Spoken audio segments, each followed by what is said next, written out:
Estás escuchando La Nación Podcast. A continuación, disfruta de un nuevo episodio de La Revolución del Maíz. La Revolución del Maíz es presentado por Pioneer, hecho para crecer.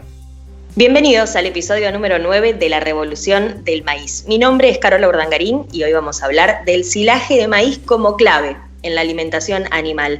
En la Argentina hoy se invierten $500 millones por año para picar más de 1 millón de hectáreas de maíz para silo. Detrás de esa práctica se pone en marcha todo un engranaje que incluye prestadores de servicios forrajeros muy tecnologizados, productores ganaderos y lecheros con gran dependencia de este insumo. Por eso es que decimos que el silaje de maíz es clave para la alimentación animal.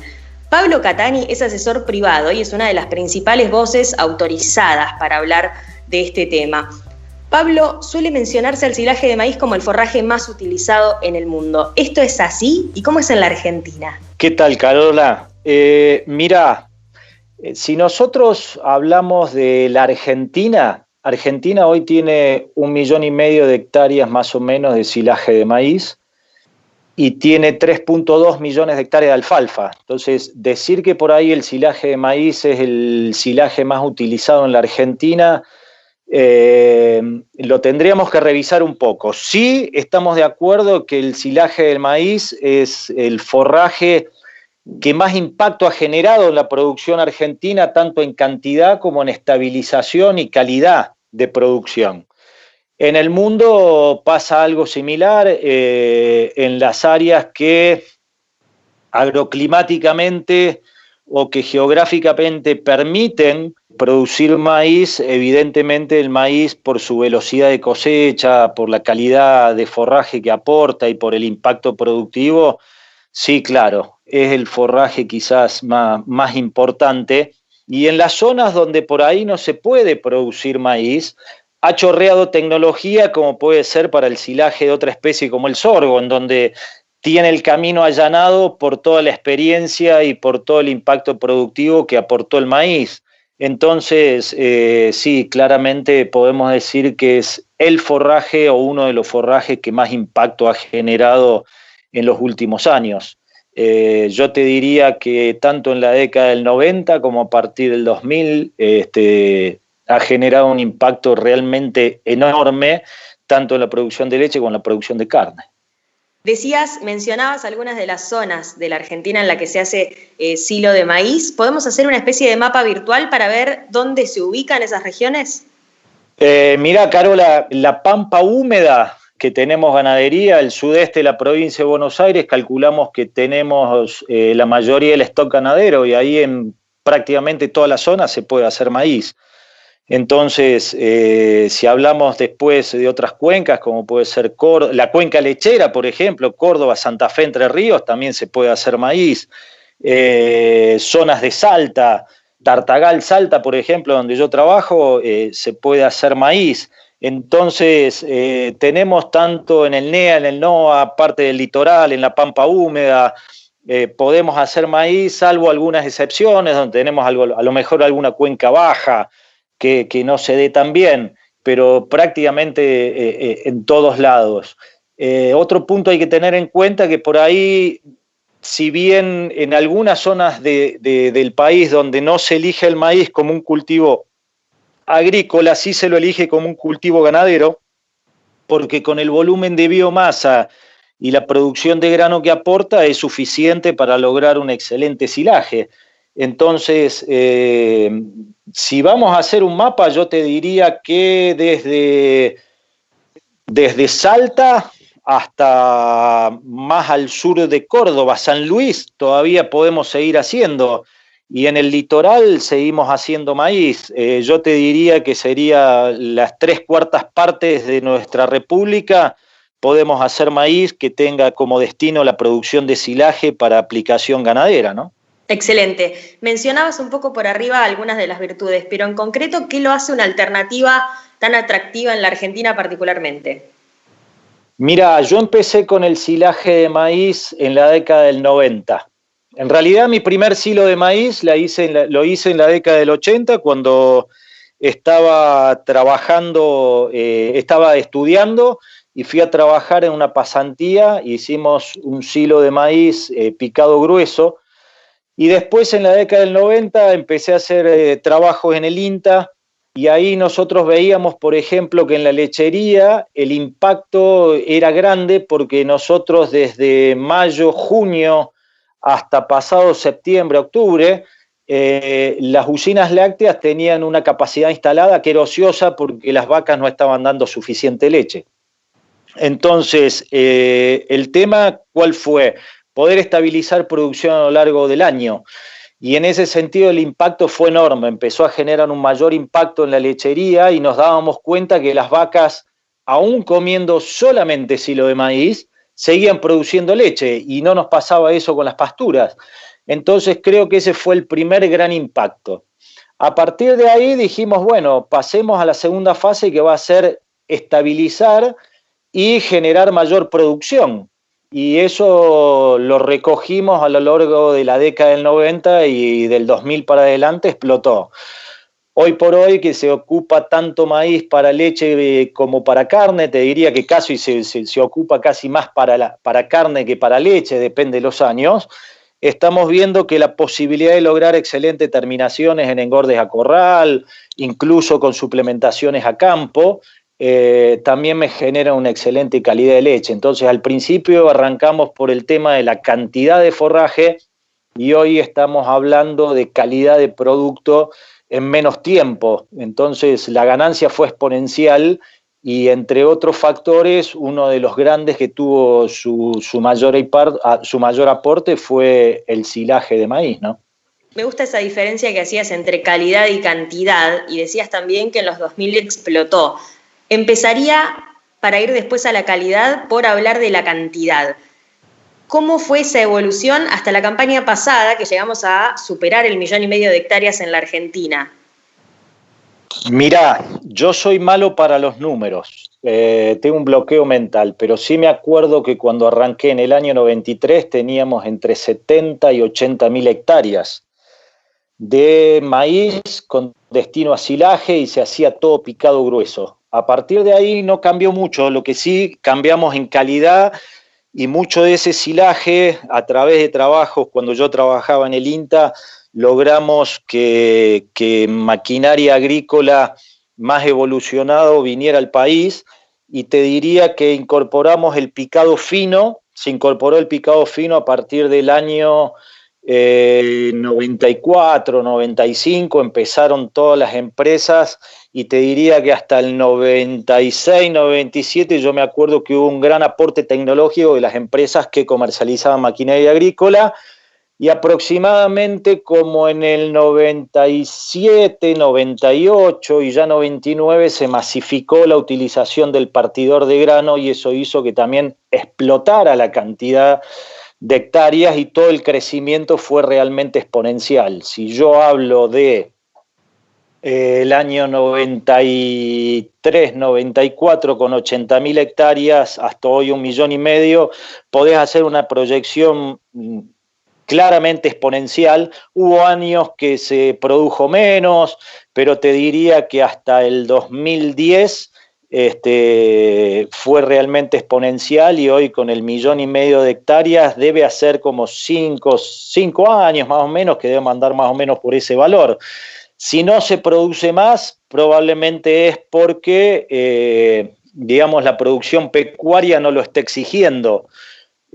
O la cuestión climática, porque después del silo de maíz, como te decía yo al principio, empezó a chorrear tecnología y se empezó a aplicar silaje de sorgo granífero o dobles propósitos, donde ya la tecnología estaba ajustada gracias al maíz. Después lo único que hubo que ajustar fue solamente partir ese grano del sorgo, pero vino todo de la mano del silo de maíz y toda la experiencia que pudimos hacer en la década del 90 o el principio de la década del 2000. Excelente, hacías hacías foco en el picado de calidad, en la calidad del forraje. Nosotros decíamos que hay dos ejes centrales quizás de la producción de silaje de maíz, uno es el picado de calidad y otro es la buena conservación. ¿De qué depende el éxito en cada una de estas etapas que mencionábamos y por qué son tan importantes para que después el alimento cumpla finalmente con las funciones nutricionales?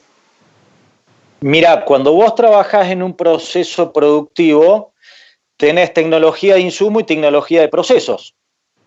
Entonces, la calidad respecto de la maquinaria creció con la tecnología de insumos, con maquinaria nueva, tanto para picado como para acarreo, como para compactación. Vinieron las embolsadoras de diferentes tipos, después evolucionamos las bateas para transportar el forraje, evolucionamos en el tipo de partidores de grano al principio hablábamos de partir al grano y hoy ya tenemos, yo particularmente tengo identificado cuál es el tamaño de partícula de grano que quiero para producir leche y cuál es el tamaño de partícula de grano que quiero para producir carne.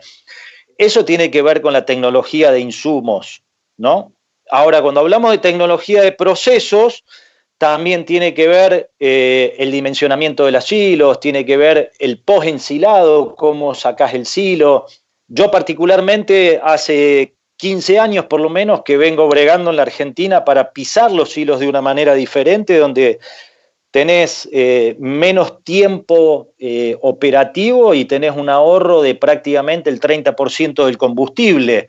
Entonces, es el trabajo en cambiar los paradigmas.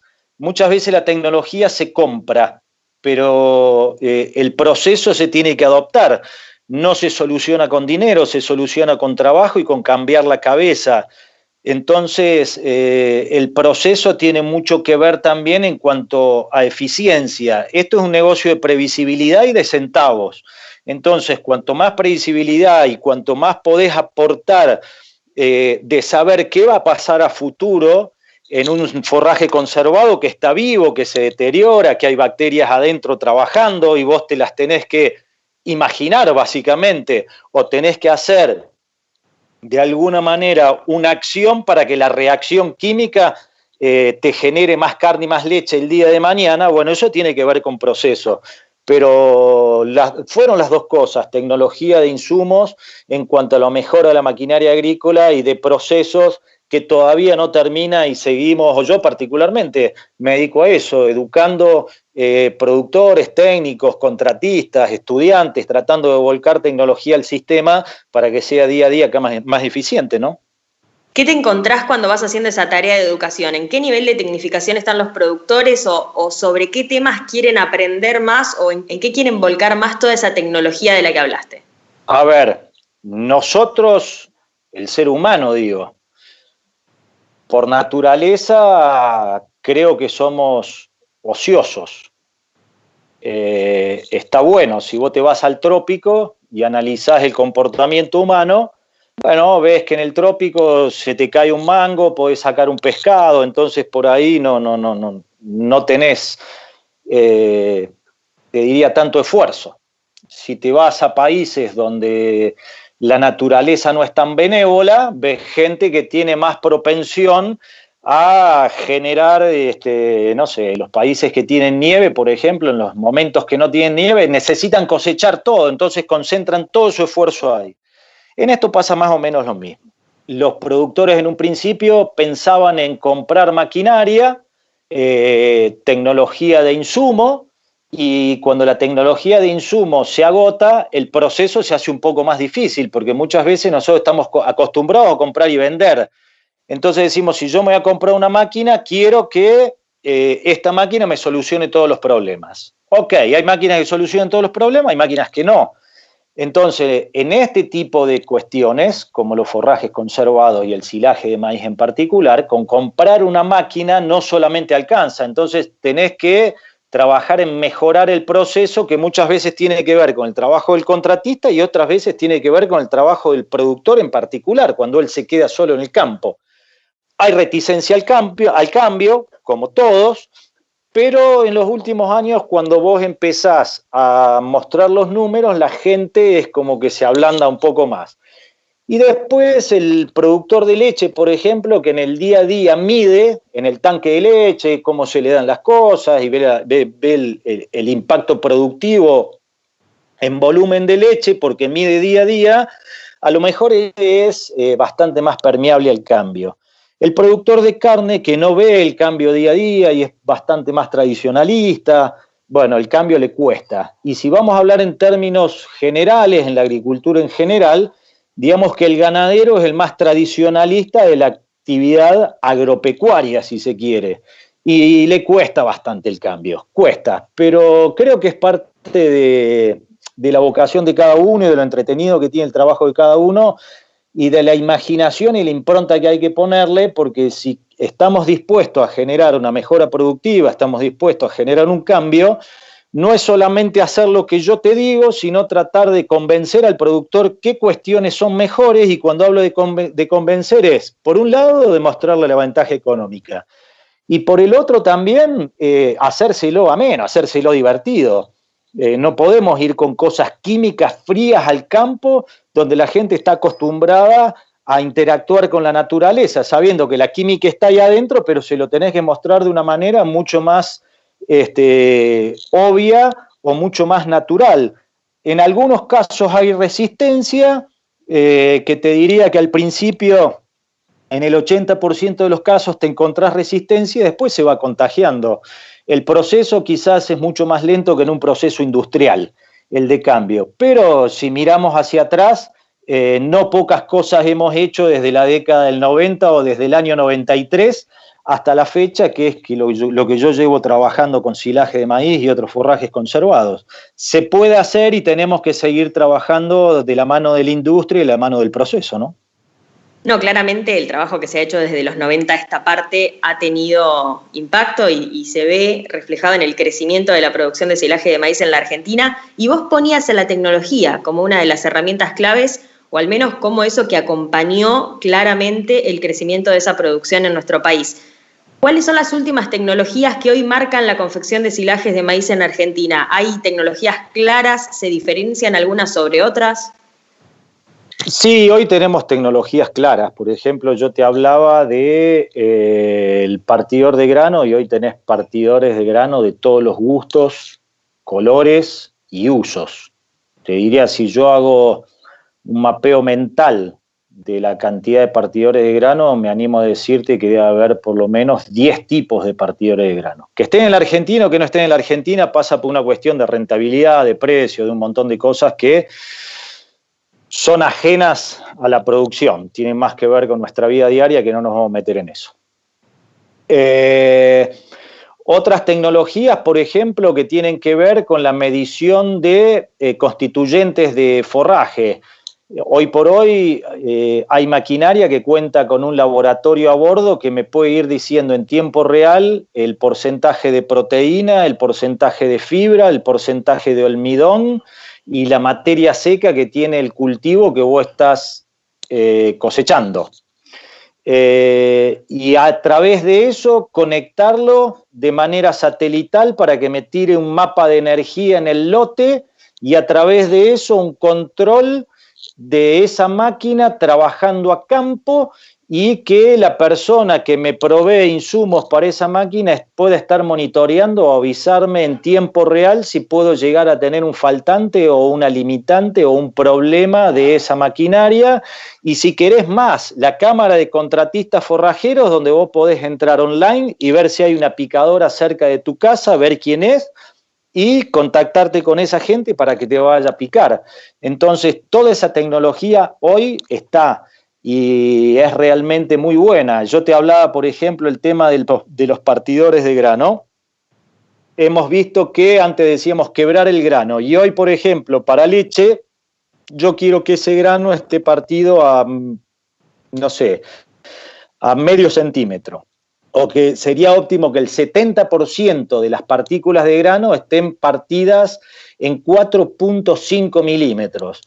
Y a lo mejor para carne no es tan grave, y para leche quiero el tamaño de la fibra de 2 centímetros o 2,3 centímetros, y a lo mejor para carne lo estoy pidiendo de 1.5. Entonces la combinación de partir fibra de una manera y grano de otra también tiene que ver con materia seca, y si la máquina me lee materia seca, me puedo ir ajustando automáticamente el largo de corte y me puedo ir ajustando automáticamente la cantidad de inoculante que le voy a poner a ese silo para que la fermentación sea correcta, y ser realmente prolijo o tratar de consumir la menor cantidad de insumos posible para que ese silo tenga la mejor relación costo-beneficio al momento de utilizarlo, ¿me entendés?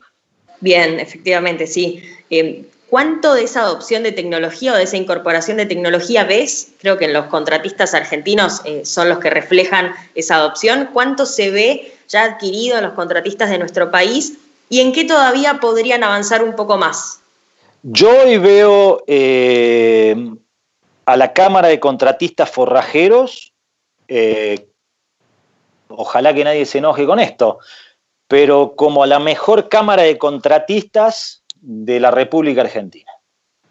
Porque son tipos que son súper profesionales, que hacen análisis de costo, que transmiten tecnología. Entonces yo lo veo muy, pero muy bien. Yo te diría que hoy la limitante, por ejemplo, podría estar no en los contratistas, sino en los proveedores de los contratistas. Por ejemplo, la gente de maquinaria agrícola que a lo mejor no tenga ajustadas las curvas para los laboratorios a bordo que tienen que tener este tipo de maquinaria. O sea que la limitante no está en el contratista. Yo creo que hoy el contratista es el que más empuja la tecnología y el que la adopta, por supuesto, está hecha para ellos, pero quienes más la empujan, yo te diría que la tecnología entra al país no por oferta, sino por demanda. Independientemente de los pormenores que tenga la comercialización de maquinaria agrícola, la importación de maquinaria agrícola en nuestro país. Las cosas vienen por demanda y cuando entran no es que hay que metérselo a la fuerza al contratista, sino con un análisis económico. Es rentable y muchas veces, aún sin ser rentable, el contratista forrajero de todos modos adopta la tecnología. Entonces, la adopción de tecnología es terriblemente rápida.